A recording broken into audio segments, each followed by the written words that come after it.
அனைவருக்கும் வணக்கம். சற்று முன்பு தமிழக அரசு இன்று முக்கியமான புதிய அறிவிப்புகளை வெளியிட்டுள்ளது. இதில் என்னென்ன அறிவிப்புகள் வெளியாகியுள்ளன என்பதை பற்றி விரிவாக நம்ம வீடியோல பார்க்கிறோம். வீடியோவை கடைசி வரைக்கும் முழுமையாக பாருங்க. வீடியோக்குள்ள போறதுக்கு முன்னாடி இந்த வீடியோக்கு ஒரு லைக் பட்டனை பிரஸ் பண்ணிக்கோங்க.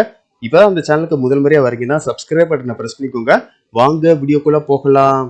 முதலாவது அறிவிப்பாக சனிக்கிழமை கிருஷ்ண ஜெயந்தி பண்டிகையை முன்னிட்டு அரசு விடுமுறை அளிக்கப்பட்டுள்ளதால் நலம் காக்கும் ஸ்டாலின் சிறப்பு மருத்துவ முகாம் நடைபெறாது என மக்கள் நல்வாழ்வுத்துறை அமைச்சர் மா சுப்பிரமணியன் தெரிவித்துள்ளார். அடுத்த அறிவிப்பாக நாடு முழுவதும் 79வது ஆண்டு சுதந்திர தினத்தை முன்னிட்டு விடுதலை போராட்ட வீரர்களுக்கான தமிழ்நாடு அரசின் மாதாந்திர ஓய்வூதியம் ரூபாய் 22,000 உயர்த்தப்படும் என்றும் அதே போன்று விடுதலை போராட்ட தியாகிகளின் குடும்பங்களுக்கு வழங்கப்படும் மாதாந்திர ஓய்வூதியம் ரூபாய் 12,000 உயரும் என்று முதலமைச்சர் மு.க.ஸ்டாலின் தெரிவித்துள்ளார். அடுத்த அறிவிப்பாக தமிழகத்தில் பொதுமக்கள் சேவைகளை டிஜிட்டல் மயமாக்கும் முயற்சியில் ஒரு பெரிய முன்னேற்றமாக மாநில அரசு வாட்ஸ்அப் மூலம் அரசு சேவைகளை வழங்கும் புதிய திட்டத்தை அறிமுகப்படுத்த உள்ளது.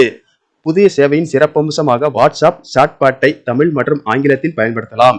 இதன் மூலம் குடிமக்கள் மின்சாரம், குடிநீர் கட்டணங்களை செலுத்துவது, மாநகராட்சி வரிகளை கட்டுவது, மெட்ரோ ரயில் டிக்கெட்டுகளை முன்பதிவு செய்வது, புகார்கள் அளிப்பது போன்ற முக்கிய சேவைகளை தங்கள் கைபேசியில் இருந்தே எளிதாக மேற்கொள்ள முடியும்.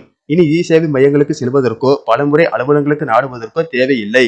மக்கள் எங்கு இருந்தாலும் எந்த நேரத்திலும் நேரடியாக சேவைகளை பெற முடியும் என்பது இதன் சிறப்பம்சம் ஆகும். முதற்கட்டமாக மாநிலம் முழுவதும் உள்ள மக்களுக்கு 50 அத்தியாவசிய அரசு சேவைகள் வாட்ஸ்அப் மூலம் கிடைக்க உள்ளது. இந்த டிஜிட்டல் சேவை விரைவில் தொடங்கும் எனவும் தொடங்கியவுடன் மக்கள் அதனால் அதிகளவில் பயன்பெறுவார்கள் எனவும் எதிர்பார்க்கப்படுகிறது. அடுத்த அறிவிப்பாக தென்னிந்திய பகுதிகளின் மேல் ஒரு வளிமண்டல கீழடுக்கு சுழற்சி நிலவுகிறது.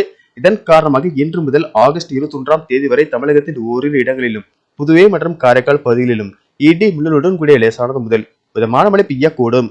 ஓரிரு இடங்களில் பலத்த தரைக்காற்று மணிக்கு 40 முதல் 50 கிலோமீட்டர் வேகத்தில் வீசக்கூடும் என வானிலை மையம் தெரிவித்துள்ளது. அடுத்த அறிவிப்பாக தமிழக அரசு ஊழியர்கள் மற்றும் ஆசிரியர்களின் முக்கிய கோரிக்கையாக இருப்பது பழைய ஓய்வூதிய திட்டத்தை மீண்டும் அமல்படுத்த வேண்டும் என்பதாகும். அரசு ஊழியர்களுக்கான பழைய ஓய்வூதிய திட்டம், பங்களிப்பு ஓய்வூதிய திட்டம் மற்றும் ஒருங்கிணைந்த ஓய்வூதிய திட்டம் ஆகிய 3 ஓய்வூதிய திட்டங்கள் குறித்து விரிவாக ஆய்வு செய்து அரசுக்கு அறிக்கை அளிக்க ஊரக வளர்ச்சித்துறை செயலர் சுகந்தீப் சிங் பேடி தலைமையில் 3 பேர் கொண்ட குழுவை அமைத்து தமிழக அரசு உத்தரவிட்டது.